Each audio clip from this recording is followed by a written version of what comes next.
Have you ever caught yourself doing that tight-lipped smile in a family photo? Oh, I know exactly what you mean. Right, like you're posing, someone says cheese, and instead of genuinely smiling, you just, press your lips together in this really awkward straight line. Yeah, the classic hostage smile. Exactly. Or maybe you've developed that subconscious, like, split-second habit of throwing your hand up over your mouth right when you laugh at a genuinely great joke. Which is so sad when you think about it. It really is.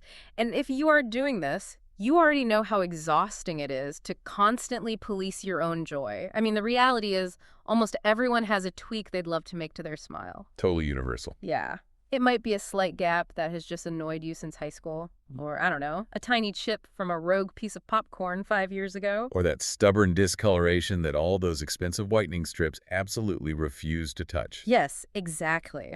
But the moment you decide you want to stop hiding and actually look into modern solutions, the algorithm just takes over. Oh, it completely takes over. Your whole feed changes. Right. And all your research eventually funnels you toward one specific word, which is veneers. But the instant you type that word into a search engine, you aren't met with clarity. You're hit with this overwhelming avalanche of conflicting info. Yeah, the before and after photos, the horror stories. It creates massive decision paralysis. It really does. You find yourself standing at the ultimate cosmetic dentistry fork in the road, trying to decipher the choice between porcelain veneers and composite veneers. Which is not an easy choice for most people. No, it's not. And that is the exact mission of our deep dive today. We are going to unpack that fork in the road, decode the biology, and put both of these heavyweight options in the ring for a definitive, honest breakdown. I love that. And just so you know, all the insights we're exploring today come from a really comprehensive guide provided by Westbrook Family Dental. There are clinics serving the Toowoomba region, and what stands out about their source material is their core philosophy. Yeah, they have a very specific approach. They do. They operate on the belief that a great dentist doesn't just treat the teeth in isolation, they treat the person attached to the teeth. It's about custom fitting a solution to your actual anatomy in a totally judgment-free zone. Which is exactly how it should be. Okay, let's unpack this, because before we even get to the chemistry of these materials, I need to clear up a major mental roadblock. Let's hear it. I hear the word veneer, and I instantly picture someone sitting in a chair getting their real teeth yanked out with pliers. Like, are we talking about total replacements here? Oh, man. That fear is incredibly common, and we really have to establish the foundational architecture of what a veneer actually is before we even touch the materials. Please do, because it sounds terrifying. Well, we are absolutely not pulling your tooth out. We are not replacing your natural tooth at all. Okay, thank God. Right. A veneer is just a microscopic, perfectly sculpted shell. The critical mechanism to understand is that it is permanently bonded solely to the front-facing surface of your natural tooth. Wait, just the front? Just the front. Your internal tooth structure, your dentin, your tooth root, they all stay completely untouched in your jawbone. So the source material actually makes this comparison to a tailor creating a custom slipcover. It's like, if my tooth is a luxury home, a veneer isn't a demolition. Exactly. You're not bringing a wrecking ball. Right. I'm just applying incredibly high-end architectural siding to the front exterior of the house. That tailor analogy perfectly captures the mechanics of it. Your natural bite stays exactly where it is. We're simply giving the front facade of the tooth a permanent, highly engineered facelift. That is such a massive relief, because I think a lot of the anxiety people have stems directly from those terrifying TikTok videos. Oh, I know the ones you're talking about. We've seen them, right? Like influencers flying overseas for budget dental tourism, and they open their mouths to show their natural teeth shaved down to these tiny, scary little shark pegs. Yes. It looks like a waking nightmare. Those videos are terrifying, but here's the secret. Those influencers often don't clarify in their posts. Those shaved-down pegs are not standard veneers. They're not. No, they're crowns. Yeah. A crown is a completely different procedure that requires reducing the entire circumference of the natural tooth. Oh, like front, back, and sides. Exactly, because a crown acts like a thick cap that swallows the whole structure. A standard veneer, on the other hand, only goes on the front. Oh, wow. Yeah, understanding this clinical distinction is vital for your peace of mind. You aren't grinding away your healthy teeth to little nubs. You're just upgrading the surface area people actually see. Which naturally leads to the next question. If my natural tooth is staying fully intact and we're just adding this new slipcover to the front, what is this new facade actually made of? Right, the materials. Let's bring out contender number one, which is composite resin. Now, I hear the word resin and I think of like epoxy or plastic. What are we looking at a microscopic level? Well, at a chemical level, composite resin is a highly advanced, medically safe mixture of acrylic plastics and finely ground glass-like particles, usually silica. Okay, so it is partly plastic. It is, but this is actually the exact same proven, durable material that dentists use for standard white fillings in your back molars. Oh, I see. But the defining characteristic of a composite veneer isn't just the polymer blend. It is the physical application process. Composite is what the dental industry calls a direct treatment. Meaning the entire procedure happens right there in the room, in real time. Exactly. You literally sit down in the chair at Westbrook Family Dental, they clean and prep your natural enamel, and then the dentist applies the soft, putty-like resin directly onto your tooth. Yep, like clay. They're acting as a live sculptor, shaping it, widening it, and smoothing it entirely by hand. And this is where the procedure relies heavily on manual artistry. Once the clinician has hand-sculpted the putty to the perfect contour, they don't just wait for it to air dry. They use a specialized blue wavelength light. This light triggers a process called photopolymerization. Photopolymerization. All right, let's break that down. What is that blue light actually doing to the putty? So the blue light acts as a catalyst. It activates a photoinitiator chemical mixed right into the resin. Okay. This causes the individual free-floating molecules in the putty, the monomers, to rapidly link together into a tight, rigid chain called a polymer. Oh, wow. So it's an instant chemical reaction. Exactly. It hardens the resin from a soft clay into a solid shell in a matter of seconds. After a quick polish to smooth the surface, the procedure is over. That fast. Yeah. You literally walk out of the clinic that exact same afternoon with a completely finished smile. Here's where it gets really interesting. Because the way you describe that process, it sounds like an artist doing a brilliant live charcoal sketch right in front of you. That's a great way to look at it. It's incredibly fast, it's dynamic, and the gratification is totally immediate. But I have to push back here. Okay, go for it. If this material is partly made of plastic and the whole thing is whipped up and chemically hardened in a single afternoon, does it look fake? Like, does it feel like cheap Tupperware compared to something painstakingly manufactured in a laboratory? That is a completely valid concern. The aesthetics of composite resin are deeply dependent on the skill of the human holding the instrument. So it could look fake. Well, because it's hand-sculpted live, the sheer manual artistry required to make it mimic natural enamel is immense. An inexperienced practitioner might make it look flat or bulky. Got it. But when done by a highly skilled professional who understands how to layer different shades of the resin, composite does not look cheap or fake. It blends beautifully. Okay, that makes sense. However, the inherent physical limitations of that live sketch process naturally force us to look at contender number 2, dental porcelain. The Masterpiece Commission. I love this comparison. If composite is the live charcoal sketch done in 20 minutes, porcelain is the oil painting that takes weeks to complete. That captures the difference in philosophy perfectly. Porcelain veneers are an indirect treatment. They are not sculpted live inside your mouth. Right. Instead, they are meticulously handcrafted from high-strength, medical-grade glass ceramics inside a specialized professional dental laboratory. So it's made off-site. Yes, it is a highly controlled manufacturing process. But because we are applying a physical, solid piece of manufactured ceramic onto the front of your tooth, the porcelain process requires a physical preparation phase. I've always wondered about this preparation phase. The guide from Westbrook Family Dental notes that their clinical team conservatively buffs away just 0.3 to 0.5 millimeters of your front enamel. Yeah, and what's fascinating here is, to give you a visual on how microscopic that measurement really is, 0.5 millimeters is roughly the thickness of a soft contact lens. Wow, it's incredibly thin. It's virtually nothing. But, I mean, if it's so microscopically thin, why even buff that ½ millimeter off at all? Why not just take the ceramic shell, use some heavy-duty dental cement, and glue it right on top of the untouched natural tooth? Because of a concept in dentistry called the emergence profile. The emergence profile. Yeah, which is basically how the tooth emerges from the gum line. If you don't do that microscopic buffing to create a seamless margin, the new ceramic shell wouldn't sit completely flush with your gums. Oh, I see. You'd be adding extra volume directly on top of your existing tooth. Oh, I've seen this in the wild. You see people with poorly done cosmetic dentistry and their teeth look swollen. Exactly. Or they have what people call that bulky, horsey look where the teeth just seem way too thick for their lips. That horsey look is exactly what happens when the margin isn't prepared correctly. It creates a small physical ledge right at the gum line. Oh, that sounds uncomfortable. It is. And not only does that look artificial, but that tiny ledge becomes a magnet for plaque and bacteria. Ew. Yeah, which leads to chronic gum inflammation.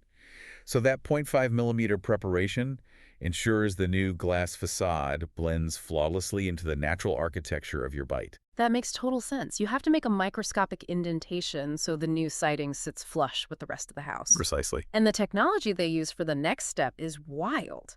Once that tiny prep is done, you don't have to bite down into those awful, gooey, pink impression trays that make everyone gag. Oh, nobody misses those. Right. They take an ultra-precise 3D digital scan of your mouth using a specialized wand. That digital data is instantly beamed to a master ceramicist at the lab. That's amazing. And while that lab spends the next 10 to 14 days meticulously layering, firing in a kiln, and hand-painting your custom shells, you aren't walking around with exposed, buff teeth. You leave the clinic wearing a custom set of beautiful, temporary veneers. And when you return 2 weeks later for the final seating, the bonding process is remarkable. How does that work? Well, they use a resin cement that interacts with the etched surface of your natural enamel and the etched inside of the ceramic. Okay. At a microscopic level, it's not just drying like glue. It's a micromechanical lock. Think of how a gecko's foot sticks to a pane of glass. Oh, wow, that's a great image. Yeah, millions of microscopic tags locked together, meaning the ceramic practically fuses to the underlying tooth structure. So we have these two incredibly distinct approaches. We have the live sculpted, light-cured resin, and we have the indirect, kiln-fired glass ceramic. Two very different paths. Exactly. So what does this all mean for you? If you're listening to this right now, you are probably sitting at your kitchen table wondering how on earth you actually choose between them for your own mouth. Like, how do you make that call? It's a big decision. But the clinical team at Westbrook Family Dental recommends taking both materials and running them through 4 distinct real-world stress tests. Okay, I like that. By looking at how the underlying chemistry of these materials reacts to your actual daily lifestyle, the choice usually becomes pretty obvious. Let's run the tests then. And let's start with daily habits, specifically stain resistance. The coffee test. Yes. Let's say I am someone who absolutely requires a dark, flat white every single morning to function. Right. Or maybe I love a heavy Barossa Valley Shiraz on a Friday night. How do these two materials handle a constant barrage of dark liquids? This exposes a critical chemical difference between the two contenders. Composite resin, because it is a polymer matrix, is inherently slightly porous. Meaning it has little holes. Exactly. At a microscopic level, it has tiny spaces that absorb water. Because of that structural reality, over a period of 3 to 5 years, the resin will slowly act like a very dense sponge. Oh, no. Yeah, it will pick up surface microstains from coffee, tea, and red wine, just like your natural enamel does. So it stains. It does. You have to be highly mindful of your dark liquids, and you will absolutely need regular visits to the hygienist to polish those stains away. And what about porcelain? Porcelain is a glass crystal lattice. It is completely 100% non-porous and impermeable. Wow. Really? Truly. You could literally take a porcelain veneer, drop it into a jar of cold brew coffee, leave it totally submerged for 6 months, pull it out, wipe it off with a paper towel, and it will remain the exact same brilliant, luminescent shade of white as the day it was fired in the lab. That is incredible. It is virtually immune to internal staining. For anyone with a serious coffee or wine habit, porcelain is the indisputable winner. Okay, so porcelain absolutely dominates on keeping its color, but coffee is just a liquid. What happens when these materials meet actual physical force? The durability test. Right. Let's say I accidentally bite down on a really tough piece of pork crackling, or I just misjudge a bite and hit my metal fork against my front tooth. Ouch. Well, porcelain has an incredibly high tensile strength. It is significantly harder than composite resin. It can handle an immense amount of normal chewing force. Okay, so it's strong. It is. But because its chemical structure is glass, it is brittle when subjected to sudden, sharp shear force. Oh, like hitting it with a fork. Exactly. If it suffers catastrophic trauma, Say you hit it at just the wrong angle, it doesn't just dent, it shatters. Oh, wow. And you cannot patch a shattered piece of glass ceramic. You have to go back to the clinic, rescan the tooth, send the data back to the lab, and purchase a brand new custom shell. That sounds like a complete nightmare. It is rare, but it was a reality of the material. Composite resin, conversely, is structurally softer because of the plastics in its matrix. Okay. It is definitely more prone to minor edge chipping over its lifespan, but its absolute superpower is its repairability. Oh, I see. It's the difference between replacing an entire shattered car windshield versus just filling in a tiny little rock crack. Exactly. If I chip a composite veneer on a Tuesday morning eating a macadamia nut, I can literally call Westbrook Family Dental, be sitting in their chair by 2:00 p.m., and the dentist can just bond a fresh little dot of resin directly to the chipped corner. Yep, they hit it with that blue light, polish it up. And I am completely fixed and walking out the door in 20 minutes. For stress-free, immediate repairability, composite takes the win. Without a doubt. We've covered stains and strength, but let's talk about the single most important factor for most people, which is pure aesthetics. Which one actually looks more like a real human tooth? To answer that, we have to look at how light interacts with natural tooth enamel. If you look very closely at a healthy natural tooth in the sunlight, it isn't just a flat, opaque white wall. No, it's not. It has opalescence. It is actually slightly see-through, right at the biting edge. Yeah, teeth have real optical depth to them. They aren't just solid white chiclets. And capturing that depth is where the laboratory process really shines. Because porcelain is painstakingly layered and fired by a human artist, the ceramicist can actually bake simulated fringe translucency right into the tip of the ceramic. Fringe translucency. Yeah. They manipulate the glass particles so that when you stand in natural sunlight, the light actually passes through the edge of the porcelain, scatters, and bounces off the underlying cement. Oh, that's brilliant. It mimics the light-bending properties of Mother Nature perfectly. Composite resin, while it can be made to look very beautiful, is inherently more opaque due to the polymer mix. So it blocks more light. Right. Yeah. It simply cannot bend and reflect light the exact same way a fired glass crystal can. So for pure top-tier aesthetic realism, porcelain is unmatched. Which brings us to the ultimate tiebreaker, the cost. Ah, yes. The budget. I'm going to push back on this whole masterpiece lab process for a second. On day one, sitting in the clinic, composite veneers are vastly more affordable. We are talking roughly half the price of porcelain per tooth. That is true. So if I'm a 22-year-old listener on a really strict budget and I'm getting married in 3 months and just want to look great in my wedding photos without taking out a massive loan, isn't composite the absolute miracle answer? Like, why would I even entertain the idea of porcelain? Well, your logic is perfectly sound if we only look at a short-term timeline. If you have a strict upfront budget and an immediate event like a wedding, composite is a fantastic, viable solution. But let me challenge that premise by stretching the timeline out. We really need to evaluate the 15-year life cycle of these materials. Okay, let's look at the next 15 years. The average lifespan of a composite veneer, before the polymer matrix begins to lose its luster, absorb too many microstains, or suffer enough minor chipping to require outright replacing, is about 5 to 7 years. Wow, okay. And porcelain? Conversely, the average lifespan of a well-maintained porcelain veneer is 10 to 15 years, with many patients routinely stretching that to 20 years or more. I see where this is going. Over a 15-year stretch, I am probably going to pay to have my entire set of composite veneers completely redone at least twice. Exactly. Plus the extra hygiene visits to polish out the poppy stains. Right? When you actually sit down and do the cost per year of smiling math, porcelain frequently ends up being the much more economical long-term investment, despite the initial sticker shock on day one. So, to synthesize all this chemistry and math into a really simple rule of thumb for you, you lean toward composite resin if you're looking for a fast, entry-level, one-afternoon fix for maybe just 1 or 2 specific troublemaker teeth. Right. But you lean toward porcelain if you're trying to completely redesign your social six. Those prominent front teeth that show when you smile. And you have the mindset of, I want to do this once, I want to do it flawlessly, and I don't want to think about it again until the year 2040. That is the clear dividing line. But what is vital to remember here is the philosophy driving the actual procedure. Yeah, going back to Westbrook's approach. Right.